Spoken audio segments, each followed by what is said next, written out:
Alright guys, so while I was around snooping around camp here, maybe about, I don't know, 30 yards away, I believe I discovered an ancient, well, I don't know if you want to call it ancient, but definitely a native hunting ground.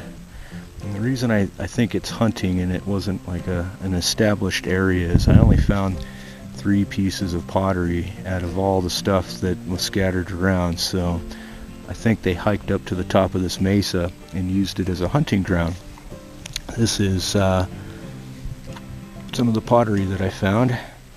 This one was the only piece that had painted the black on white. This is the lip of the bowl, and here is another piece with no paint and another one.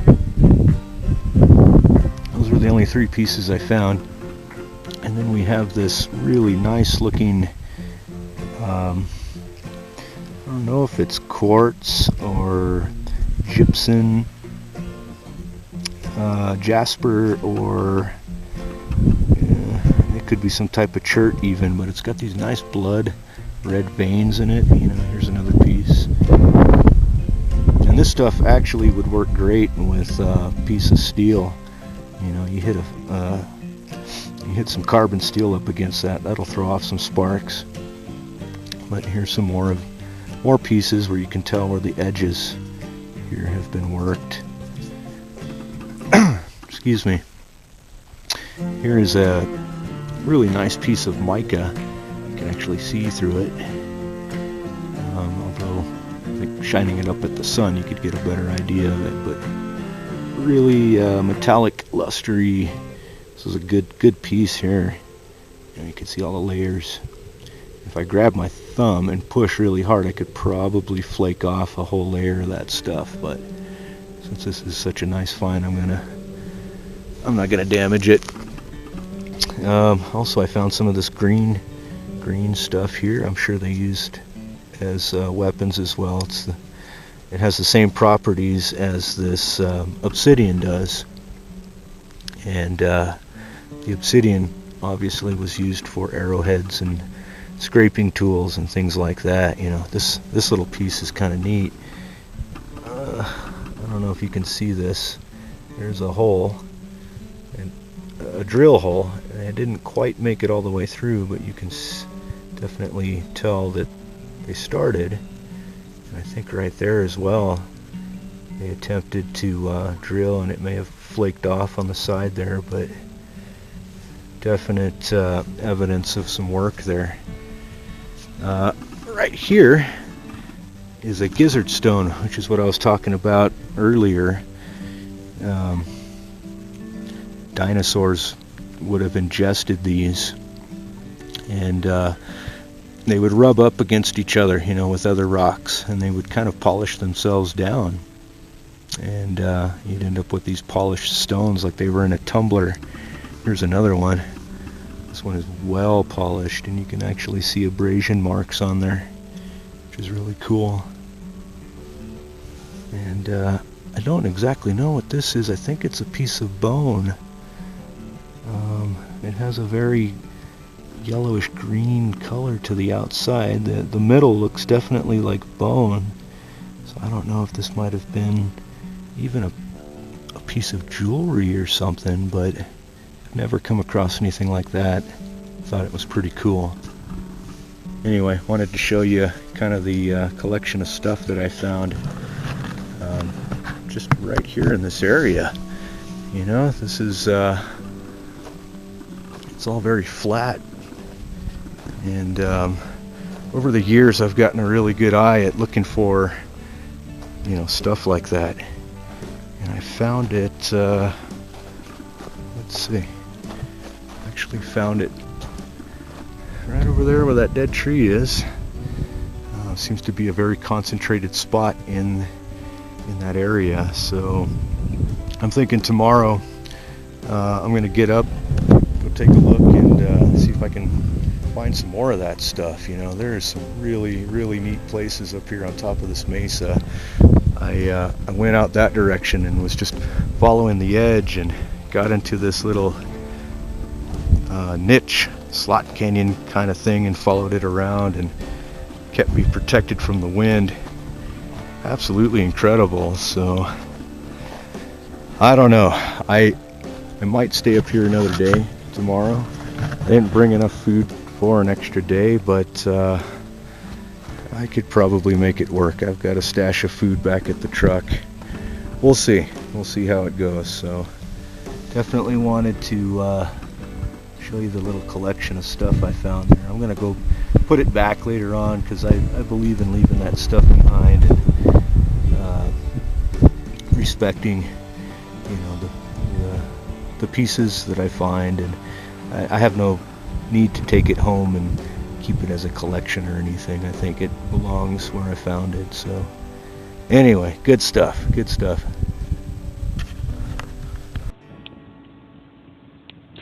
Okay, so Scott from Orlando, Florida had asked how I make or cook my char cloth.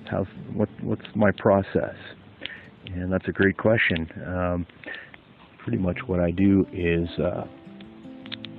use an Altoids can, as you guys saw earlier, with a little bit of some juniper bark. If you shred it up, throw a spark on it, it'll ignite. And so there's a lot of good multi-purpose uses for these Altoid cans. But if you look there, I popped a hole in there with a thumbtack, and what I did is I cut the sleeve off of this old cotton t-shirt that I brought with me, and what I did is I rolled it up. I basically just rolled the whole thing up. It's just rolled it up and sort of squished it down into this Altoids can. It'll shrink. That is basically it. Roll yourself up a piece of cotton material. You can use cotton balls. You can use cotton t-shirts. You can even use blue jeans, as long as it's 100% cotton. You will successfully be able to make char cloth. So once I put the cotton and roll it up here into the Altoids can, I just come over here to my fire and kind of drop it down there in the coals. And about 15-20 minutes from now, this stuff will be ready. Now, as it's cooking, some smoke is going to start coming out of that hole. And as it cooks, more and more smoke will come out, and eventually the smoke will stop. And when it does, that's when you pull it out. And you have to be very careful because it's hot, of course. But I'll show you what the smoke looks like as it's coming out here. Alright guys, I'm getting hungry. I think it's dinner time, so I'm going to start the stove up. This is a remote fuel-fed alcohol stove made by YouTube user Smoke Eater 908. This is the Georgia heat stove. I've been using the stove quite a bit. Really like it. It's easy to use, and has always done me real well. Took this guy all over the place, and okay, there we go. Taking this all over. I've cooked many meals on it. Works great. Absolutely love it. Now, I was going to light this up with a fire steel, but it's hard for me to do that one-handed, so I'm going to use a little lighter bit here. There we go. And this Jillian Mac here will call for 16 ounces of water. So inside my Trek 700, you can see it better on the outside. 16 ounces. Everything, of course, is backwards because you're supposed to be reading it from the inside, but the lighting is hard to see. Sorry about the military planes. There's Kirtland Air Force Base. It's close by. fill this guy up to 16 ounces right there. Put him on the stove. There we go. Back that up a little bit. And put a lid on this. Okay. I've got 713, so I'll bring this back when we got a boil. Alright. Alrighty, I can hear some action going on in there. I don't quite think it's hit a boil just yet, but it should in a matter of half a minute, I would think.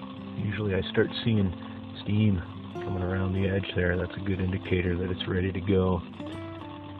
And boom, there's the steam. Okay, 723, say 724 even. And there we go, rolling boil. So I'm going to pull this off the stove and pour it up into our package here. And here in about 10-15 minutes, I'll be eating some chili mac. All right.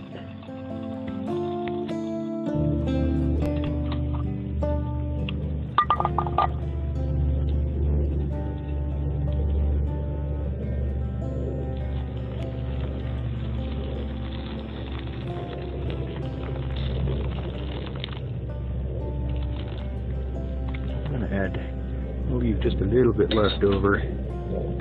Usually I find that 16 ounces for chili mac in this particular case is just a little bit too much. It turns out to be just kind of soupy. It's almost better to do like I don't know, 14 ounces maybe, something along those lines. But it's looking pretty good in there. Give it a good stir down.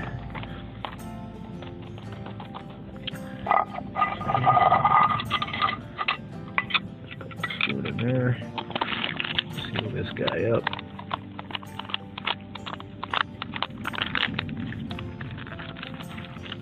And we'll wait about 8 or 9 minutes. Actually, probably more like 12-13 minutes, because we are up here at about 5,600 feet. So yeah, it takes a little longer when you're up at higher elevation. But I'm getting hungry. There's a nice campfire going, and got just an awesome sunset happening out here. I love it. It's exactly what I was hoping for. A couple days off with some beautiful weather and some time to relax and chill out. Everybody needs it every now and then, and I definitely did. So yeah, couldn't feel much better than this. This is awesome. Thanks for coming along with us, guys.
Saved a few of these cans. I would really like to try and make a lid for my mess kit, and we like to try and stamp out the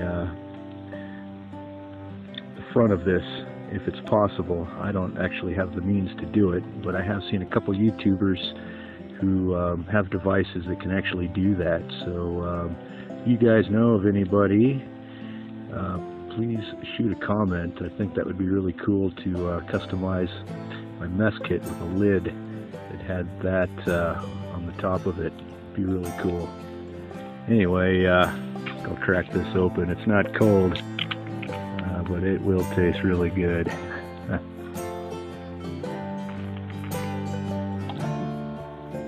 Oh yeah, that's good stuff. Thumbs up right there.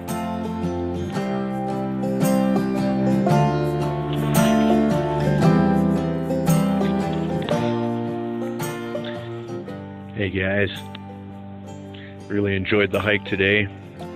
Got a chance to finally get out and enjoy the outdoors for a little while. Really enjoyed hiking around on top of this mesa, and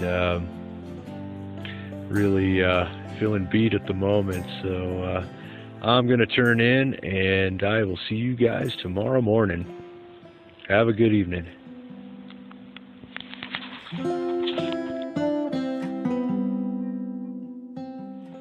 Hey, good morning guys. It is probably about 7 o'clock in the morning. I was checking the thermometer. I think it's I don't know, about 40 degrees. It's not awfully cold. I thought it was going to be a lot colder last night.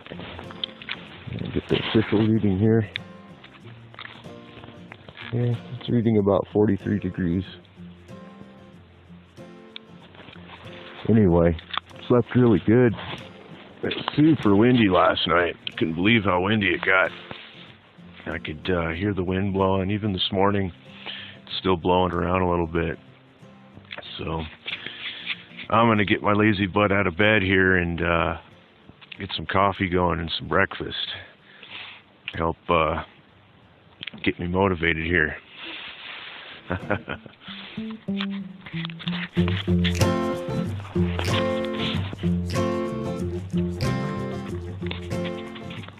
All right, coffee time.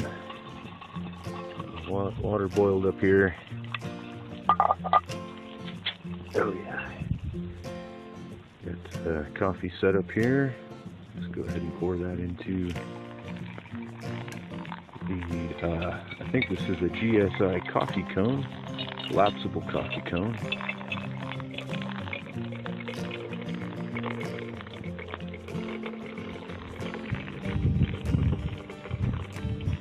That is the sound of fresh brewed coffee. Gotta love it.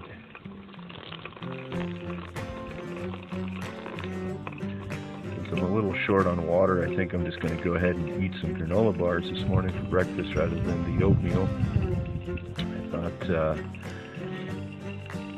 yeah, saving as much water as I could for the hike back would be important.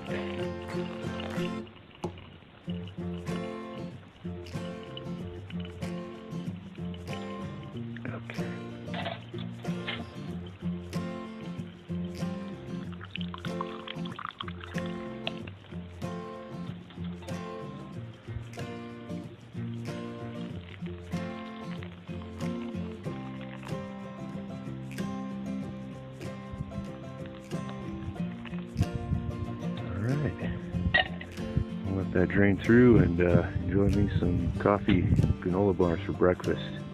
All right.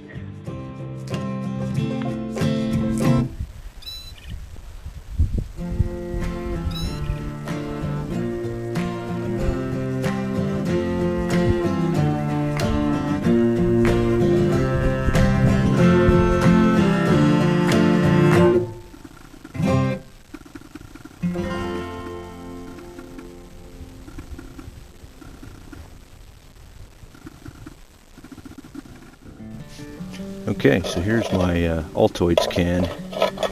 I'll admit, last night I thought I failed on this. I saw the lid lift up just a little bit. I thought the flame might have gotten in there and destroyed my char cloth. and so I just left the darn thing in the fire all night, and pretty much called it a loss. This morning I dug it out of the coals, let it cool off, and see if I can open this up here. Come on. There we go.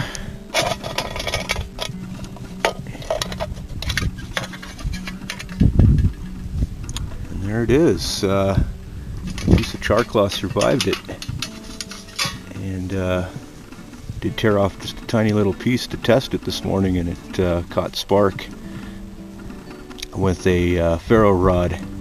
So I was pretty excited about that, and like I said, I left that in the fire and the coals all night long, and it survived it. So as long as the lid is sealed and no sparks or flame gets in there, you can definitely make some char cloth with it. So pretty impressed with that. Made char cloth many times, but like I said, I've never left my setup in the fire all night long, and so yeah, that turned out to be pretty good. What I thought was a fail turned out to be a win. Good stuff. Alright, time to load up my pack. What I usually do is I'll start with the heavier stuff like the tent and sleeping bag first. Often, if I'm doing a multi-day trip, I put all my clothes down at the bottom of the pack. It kind of helps up against your tailbone. When you're hiking, there isn't a bunch of heavy, hard stuff, pressing up against your back there. In this case, I'm going to start with my tent first, since it's so long, and this pack is not as wide as my other one. So what I'll do is I'll drop this down into my pack here. Let's see, there we go. And I'll probably just place that off to the left side. That'll give me room right down there for the sleeping bag, which I'll drop in there next. Okay, so as you can see there, I got my tent on the left and my sleeping bag there on the right. You do want to try and balance it as much as you can, and you do want to try and get the heavy stuff kind of down at the bottom or midway, and the lighter stuff up on the top. That way, if you put heavy stuff on the top, it'll actually pull you back and push down on your shoulders, which can be pretty painful after a few miles of hiking around. So yeah, got the sleeping bag down there at the bottom, tent there on the left, and I can just start packing around the rest of it. Alright, I got my pack all ready to go, fully loaded. Grab my thermometer here. It is 68 degrees. Warmed up quite a bit in the last hour. It's going to be a hot one today. So, it's been really nice. I really like this spot. I'm going to definitely come back and camp here again. Really liked it. So, I'm hoping to take you guys out to some of the cool places I was checking out yesterday while I had the pack off. I'm going to go hike over yonder and show you guys what it looks like. There's crevices and cracks along this edge of the mesa that I think you guys will really dig. So I'll take you along and we'll go check it out.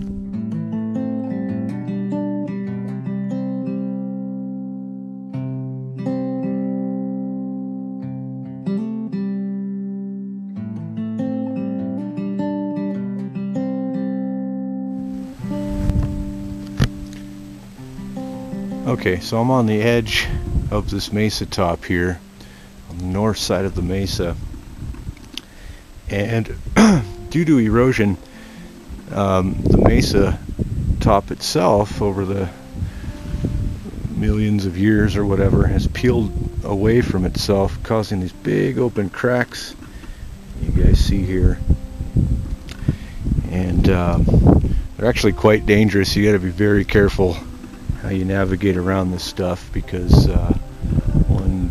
one false step and you could end up with a busted leg or even worse. But as I was exploring around yesterday, I was actually climbing down into some of these more shallower ones, and you can actually get out of the wind. It's very protected down in here. So let me show you. I'm just going to take you along. Climb down into one of these and kind of get out of the wind. It's kind of neat to go exploring these, because like I said, you can duck down and get out of the wind, and you can also get out of the hot sun if it's really hot. You know, there's plenty of shade down in here, and yeah, you end up in cracks and crevices where you can go exploring. And I did find a couple little pieces in here of some obsidian, so it may have been that natives long ago had come down in here to get out of the wind or the sun.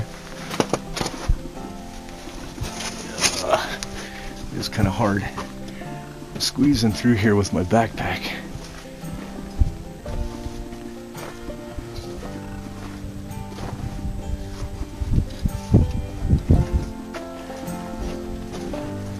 Okay, so like right in here, it's like really nice and shaded. You got this huge tabletop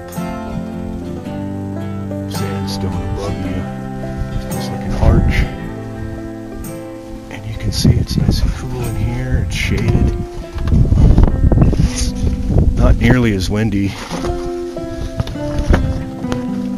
It's pretty cool. I've just got enough space to squeeze myself in here. I actually don't know that I'm going to be able to do this with my backpack, but I'm going to try to squeeze through here.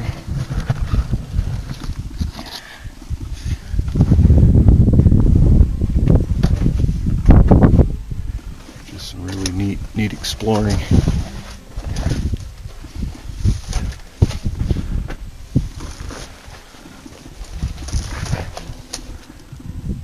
It's almost like a little miniature slot canyon. It's very cool.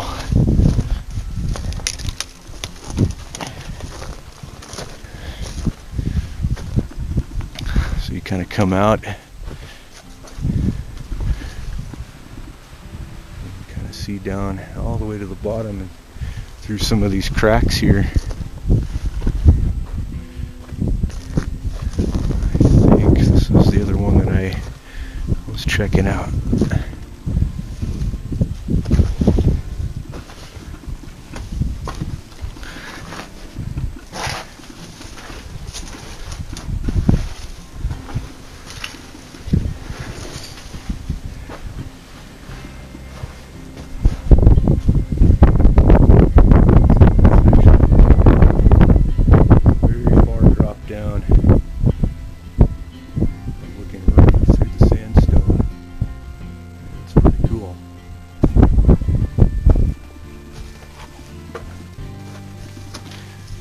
I love exploring little places like this.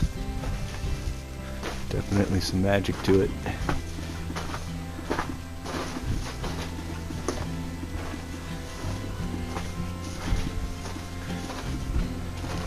So pretty much, oh yeah, that's a scary spot right there. It does drop down pretty far. See if I can get around and show you what it looks like. If safe.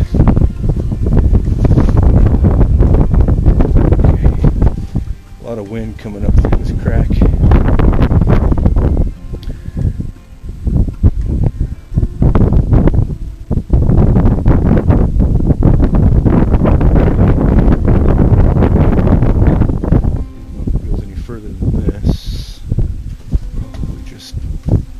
Goes out to the edge here.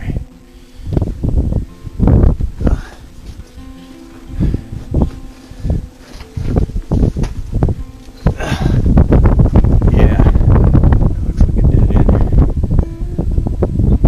But anyway, this is what some of these tracks on the edge of the mesa look like. They get pretty deep and they are a little bit tricky to navigate and negotiate. So I'm going to be very careful, but this is one of the bigger ones. I thought it was cool and wanted to show you. The wind today is outrageous, so I'm going to head back, make my way back anyway, and hopefully we'll discover some new stuff along the way. We'll see. I'm going to take a different route back to the rock cairn where I originally climbed up. So with a little luck I'll be able to find where that was at. Shouldn't be too much problem finding that. Yeah.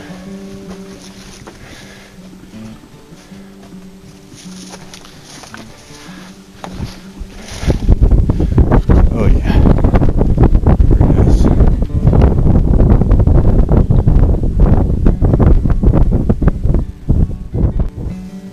Boy, there's all kinds of prickly pear cactus just everywhere. Cholla cactus as well. It's really hard navigating around this stuff. If you take a boot, cram it into one of those by mistake, you'll know exactly what you ran into. It's super painful, and it could definitely end your trip in a quickness if you're not careful. If you ever run into one of these as well, you'll definitely know not to ever do it again. They once they stick you, they tend to stay in your skin pretty. They stick in there very well. The ends of them are barbed. So it's like a fish hook, you know, when they go in, they do not come out very easily. So I have to be very careful where I'm stepping. This probably wasn't the best path back, but jeez. As soon as I can figure out how to get around this stuff, I'll be okay. Lots of cactus. Okay, I think I managed to escape a lot of that prickly pear stuff. Continuing on.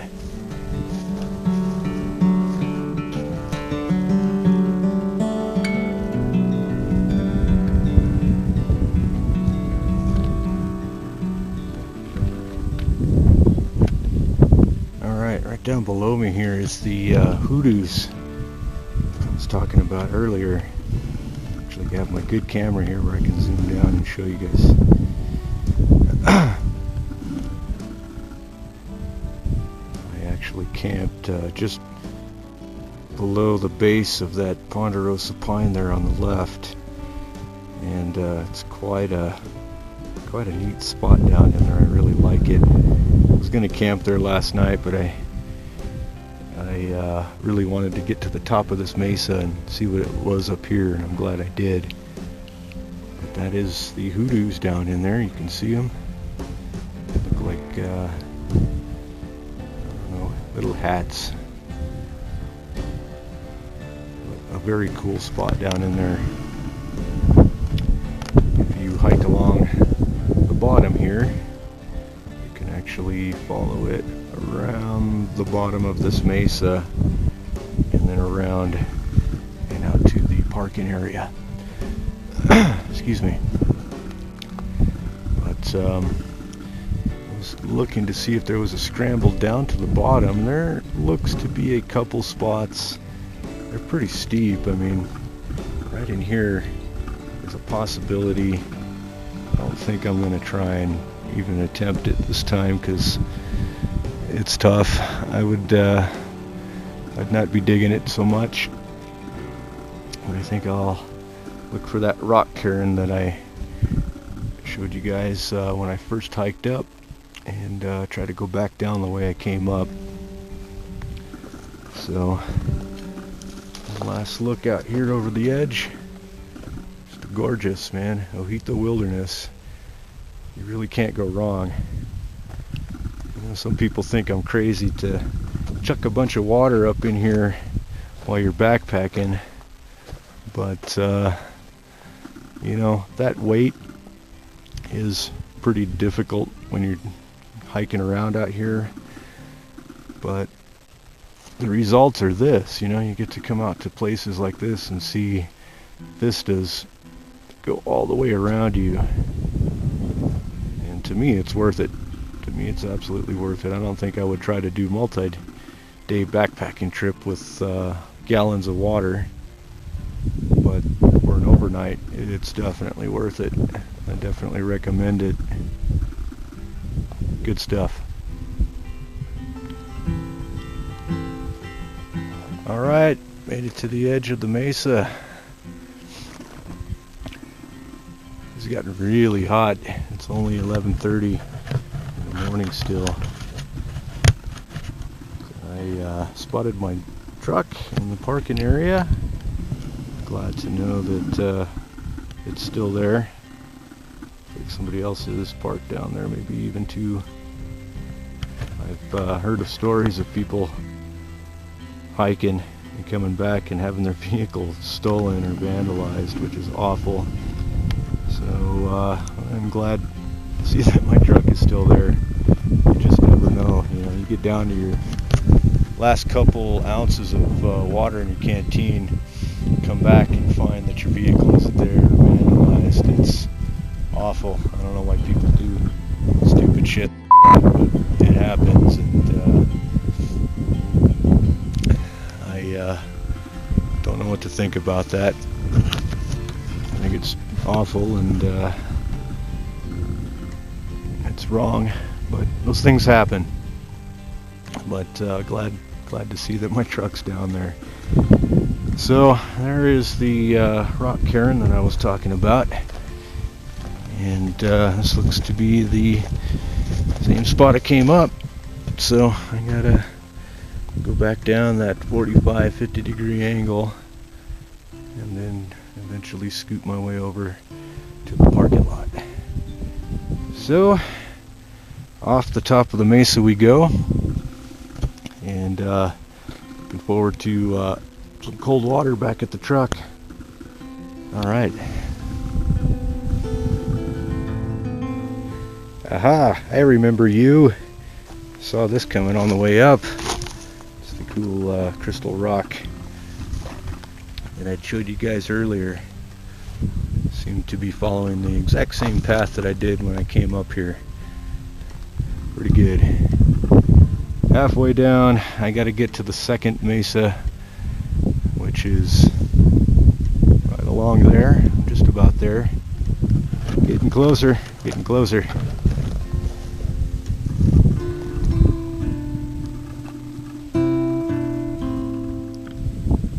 Okay, I've made it to the second mesa, the last mesa that I need to climb down.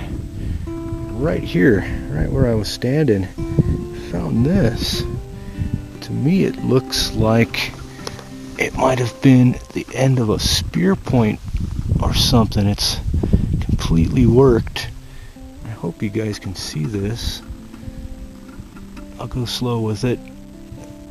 And, you know, you can definitely see the pressure fractures around this entire thing.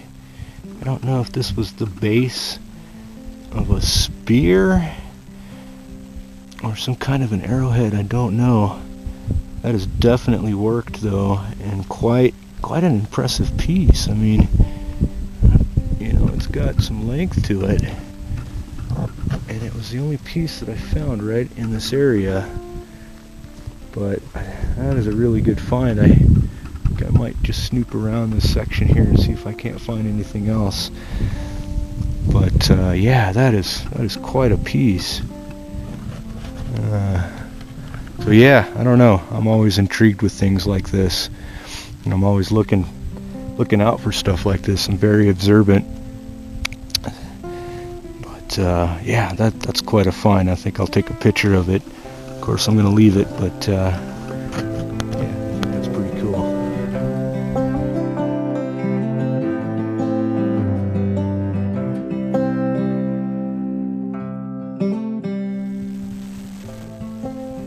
Alright, made it off the secondary mesa.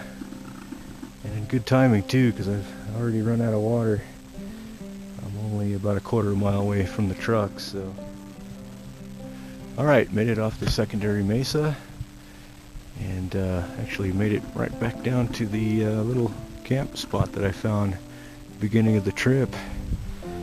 I've completely run out of water,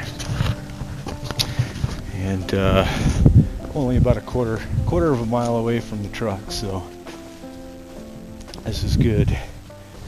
It's gotten really hot today, and I'm looking forward to getting back to the truck and getting some cold water and having some lunch. This has been just an incredible trip. I really enjoyed this couple days off. I know it's been a long time since I've posted anything. Ooh, here's something cool. I've seen this throughout the desert Southwest. These sort of balls, if you will. These ones are actually cracked in half. Some of them are completely solid and whole, kind of like that. They are called Moki balls, M-O-K-I, and it's sandstone on the outside. I'm sorry, it is more, well, yeah, kind of sandstone on the outside with a volcanic layer as the shell, and then more sandstone in the middle.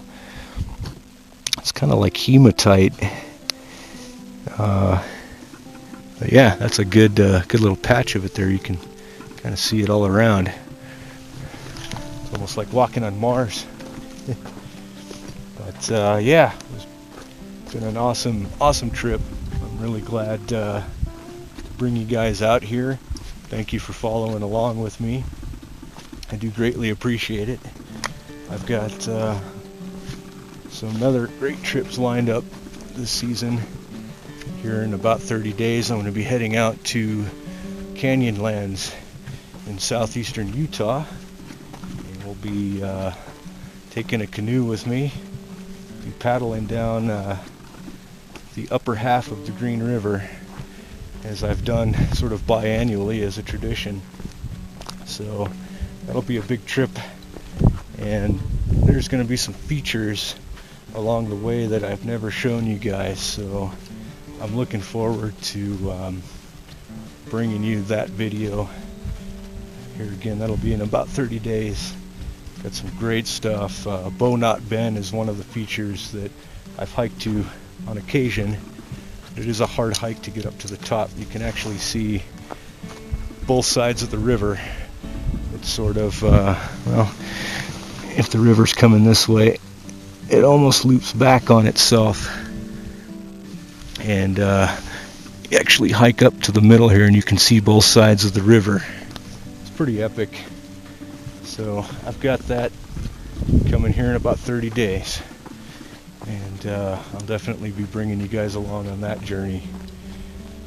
So, making my way back to the truck. Getting around some of these sandstone buttes here. The layer formations out here are always cool.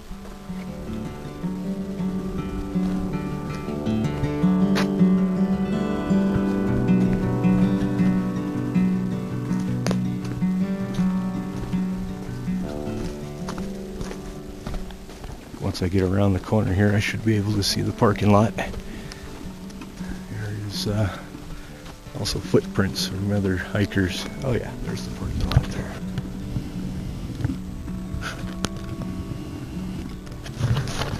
Alright. I'll take you guys back when I get to the truck. Water. Water. I need water. Oh, precious water. I am so glad to see my truck. And I've got water in the back. And all the tires are still on. No bullet holes. I think we did good.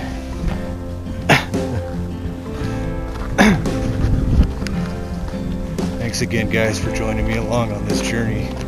Had a great time. Greatly appreciate you guys joining me. And until next time, this Crazy Tales reminding you guys to get outside. Life is good there.